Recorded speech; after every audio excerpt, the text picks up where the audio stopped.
Praise the Lord. दोस्तों, आज फिर मैं आपके बीच में आ चुका हूं एक नए विषय के साथ। और आज का विषय मैंने लिया है एनॉक, हनोक के बारे में बातचीत करूंगा। तो आइए दोस्तों, मैं स्वागत करता हूं आप सबका अपने इस YouTube channel love of God में।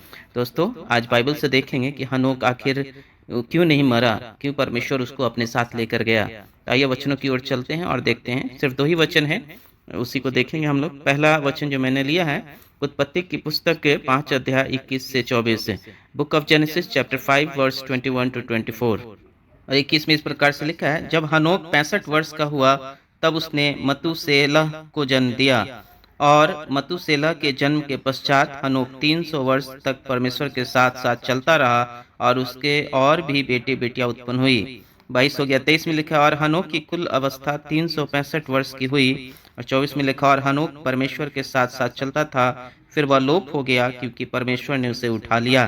तो देखिए दोस्तों, 21 से 24 तक में साफ है कि हनोक जो था उसने अपने एक बेटे को जन्म दिया और अपने जीवन भर 300 वर्ष का जीवन, उसके पहले का जीवन भी 65 वर्ष का परमेश्वर के साथ साथ वो चलता रहा। इसका अर्थ यही है कि परमेश्वर जो कुछ भी कहता, जो भी वचन में लिखा था, जो भी शास्त्रों में लिखा था, उसके हिसाब से वो अपना जीवन यापन करता था। वो अपना जीवन बिल्कुल परमेश्वर की भक्ति में समर्पित किए हुए था, भक्ति भाव में जीता था। परमेश्वर की आज्ञाओं को मानना, परमेश्वर के वचन के अनुसार उसका दैनिक जीवन जीना, ये सभी महत्वपूर्ण था उसके लिए। आइए हम दूसरे वचन की ओर चलते हैं। दूसरा वचन मैंने इब्रानियों की पुस्तक की 11 अध्याय 5 और 6 वचन को लिया है। इब्रू चैप्टर 11 वर्स 5 एंड 6।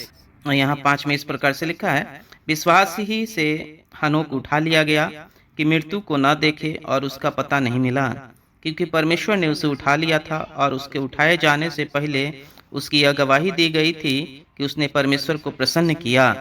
तो साफ साफ देखिए, यहाँ लिखा है कि विश्वास के कारण, परमेश्वर के प्रति उसका जो समर्पण था, उसका जो विश्वास था, दृढ़ विश्वास था, और उसने अब यही एक कारण है जिसके कारण उसने मृत्यु को नहीं देखा। परमेश्वर ने उसे जीते जी उठा लिया। कोई उसे देख नहीं पाया, उसका मृत्यु के बारे में एक रहस्य कोई नहीं जानता। तो ये क्या कारण था? अपने जीवन से उसने प्रसन्न किया था किसको? परमेश्वर को। अपने विश्वास से, अपने देख जीवन के कार्य से, अपने कर्मों से, परमेश्वर के आज्ञा मानते हुए रहने से उसने परमेश्वर को प्रसन्न कर दिया था, जिसके कारण परमेश्वर ने उसे जीते जी उठा लिया। 6 में लिखा, और विश्वास बिना उसे प्रसन्न करना अनहोना है, क्योंकि परमेश्वर के पास आने वाले को विश्वास करना चाहिए कि वह है और अपने खोजने वालों को प्रतिफल देता है। तो साफ साफ लिखा है कि विश्वास ही एक ऐसा मूल मंत्र है जिससे हम परमेश्वर को खुश कर सकते हैं, प्रसन्न कर सकते हैं, उसकी कृपा को अपनी ओर खींच सकते हैं, उसके अनुग्रह को पा सकते हैं। और हनोक ने बिल्कुल ऐसा ही किया।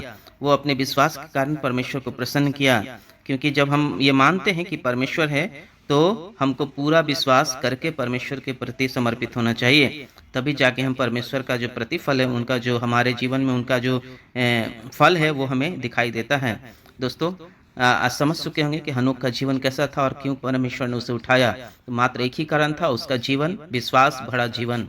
तो दोस्तों, आइए अब हम प्रार्थना करते हैं। अनुग्रहकारी, दयालु, सर्वशक्तिमान परमेश्वर पिता, हम आपको धन्यवाद देते हैं इस सुंदर हनोक के जीवन को बाइबल में उद्धृत करने के लिए, जिससे हम ये सीख पाते हैं परमेश्वर की आपने किस प्रकार उसके उसके विश्वास जो आपके प्रति था, उसके कारण आपने उसको प्रतिफल दिया, जीते जी उठा लिया, उसकी मृत्यु को वो नहीं देख पाया। परमेश्वर पिता, हम प्रार्थना करते हैं कि वैसा ही विश्वास हम सब भी अपने जीवन में करने पाएं, आपके प्रति समर्पित होने पाए, और जितने भी सुनते हैं उनका जीवन भी परमेश्वर विश्वास से भर जाए और आपके प्रति समर्पित हो, ताकि आपका प्रतिफल उनके जीवन में और मेरे जीवन में उतरने पाए। प्रभु जी, हम प्रार्थना करते हैं हम सभी सुनने वालों के लिए, उनका जीवन में परमेश्वर आपका अनुग्रह हो, उनके परिवार में परमेश्वर मेल मिलाप की आत्मा हो, बच्चे स्वस्थ हों, उनको पढ़ने लिखने में परमेश्वर ज्ञान बुद्धि दीजिए, वो जो कुछ भी कमाते हैं परमेश्वर उनमें आप आशीष कीजिए, ताकि वो आनंद का जीवन बिताने पाए बहुतायत से। परमेश्वर पिता, हम आपको धन्यवाद देते हैं, विनती प्रार्थना आपके चरणों में रखते हैं, मांगते हैं हमारे उद्धारकर्ता प्रभु यीशु मसीह के नाम से, आमीन। दोस्तों, अगर वीडियो अच्छा लगा, जानकारी अच्छा लगा हनोक के बारे में, तो वीडियो को लाइक कीजिएगा, शेयर कीजिएगा, कमेंट कीजिएगा दोस्तों, ताकि ऐसे और भी बाइबल से लिखी हुई कहानियों को लेकर आऊँ, वचनों को लेकर आऊँ, जिससे आप परमेश्वर में विश्वास को बढ़ा पाएँ। आप सबको परमेश्वर आशीष करे। बहुत बहुत धन्यवाद। God bless you. God bless.